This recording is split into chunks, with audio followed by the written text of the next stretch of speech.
Last time, on Daughter of the Twilight, Daughter of the Light, Ilia struggled to find Link, but it was too late to save him and found him dead. Back at Telma's bar, the guards had arrived and begun taunting Telma with the letter that was found in the castle. Meanwhile, just as Aura found the silver tear of the past, she disappeared. Aura was still screaming when she opened her eyes to the darkness. It was cold, wherever she was, and she could see nothing except for her own body. This was considerably strange, especially since she could see it quite clearly, as if she was standing in the light. It was very quiet where she was. If you had dropped a pin, and if there was even a ground-like substance in this place, you could have definitely heard it. Aura decided it would be best if she stopped making so much noise. She stopped screaming and reached down to her neck to feel if the pendant was still there, but she felt nothing. When her hand moved towards her skin, it went right through. She was nothing more than air. Midna? Princess Zelda? Anyone? There's another one here. I thought I was all alone. I heard a noise and I ran to it as fast as I could. Didn't expect another person to be here. Aura turned around and saw none other than a handsome, blonde-haired, blue-eyed man in an old green tunic, with a look of relief on his face so great it drowned out all of Aura's fears. But in place of her panic, curiosity strongly took hold. Father? Back in the real world, Ilia was busy making discoveries of her own. She had done it!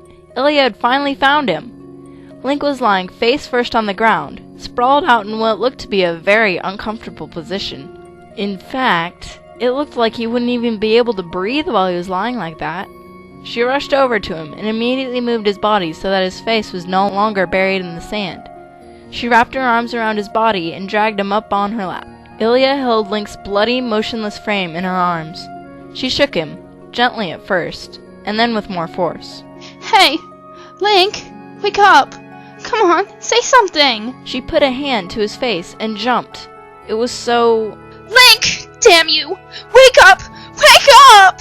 She brushed a stray lock of his hair from his face and looked at his pale coloration. He was so cold. Ilia's tears began to fall on Link's face. You can't leave me! Please wake up! You're supposed to be the hero! How can you be dead? She started to slap his face in a futile attempt to awaken him. Come on!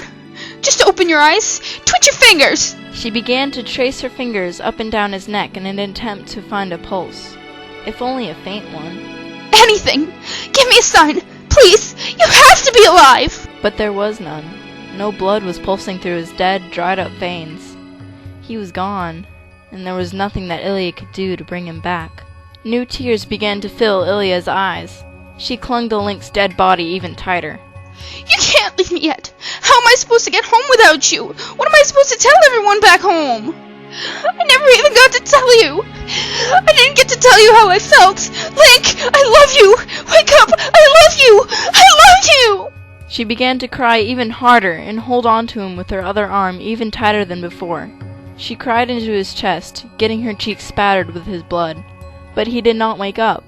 No matter how much she screamed out his name or confessed her love, he did not even so much as stir. And Ilia did not stop crying. Fire crackled all around behind them and in the distance, but it did not dare enter where they were.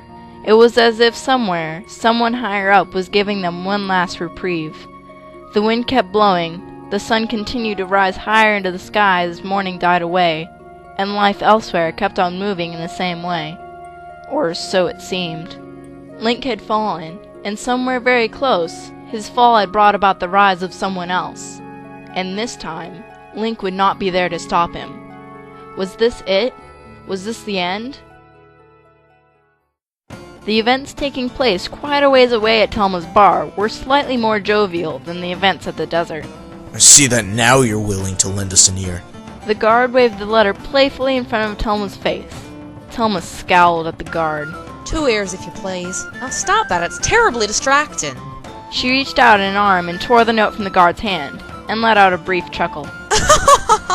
The guard made an angry face at Telma, but the frown was quickly replaced with an insincere smile. I'd be happy to share with you my information on the whereabouts of the princess, as long as you're willing to share your information about the whereabouts of Mr. Shad. The guard snatched the letter back from Telma. Why, you no good? I told you already. I don't know where he is. He just took off, didn't say a word. He didn't leave a note or anything. He just took off. Tisk, tisk, tisk.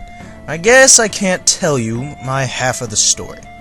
We'll be taking our leave now. He motioned for the other guards to start heading out. Bastards. What was that? Nothing. That's what I thought. Come on, men. And with that, they turned to exit the bar, when the door suddenly swung open.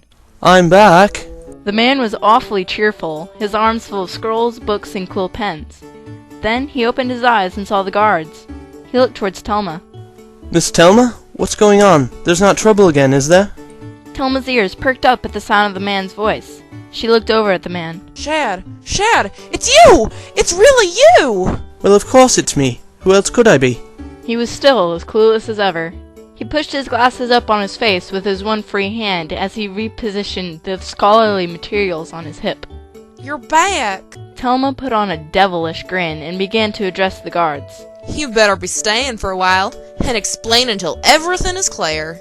The guard weakly smiled, flinching at the new tone in the woman's voice. Shad had a look of utter confusion on his face.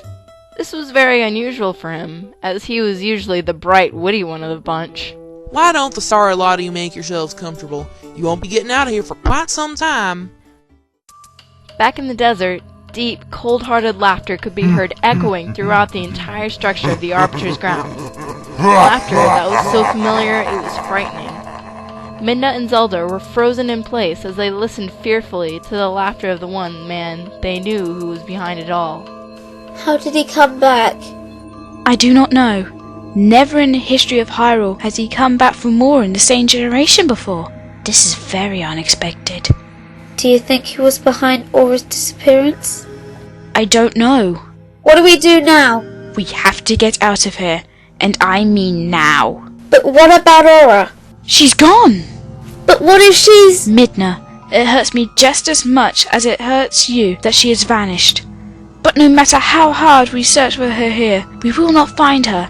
What matters most is that we find a way out of here before Ganondorf finds us. Footsteps began to echo out behind them. Louder and louder they became as the desert man approached. Midna tensed her entire body, sensing his presence before he even got to them. Then the laughter started up again. Ganondorf's malicious voice began to boom throughout the area. It looks like I found you, my little renegade princess, and it seems your shadow is here too. What an unexpected turn of events. I thought I had killed that brat before. It matters not. She'll just have to die by my hand for a second time! The two princesses looked up at Ganondorf, their eyes full of fear. Ganondorf looked around and began to laugh again. Too bad for you. Your little hero isn't here to rescue you this time. I wonder what could have happened to him. It seemed like this was it. This was the end.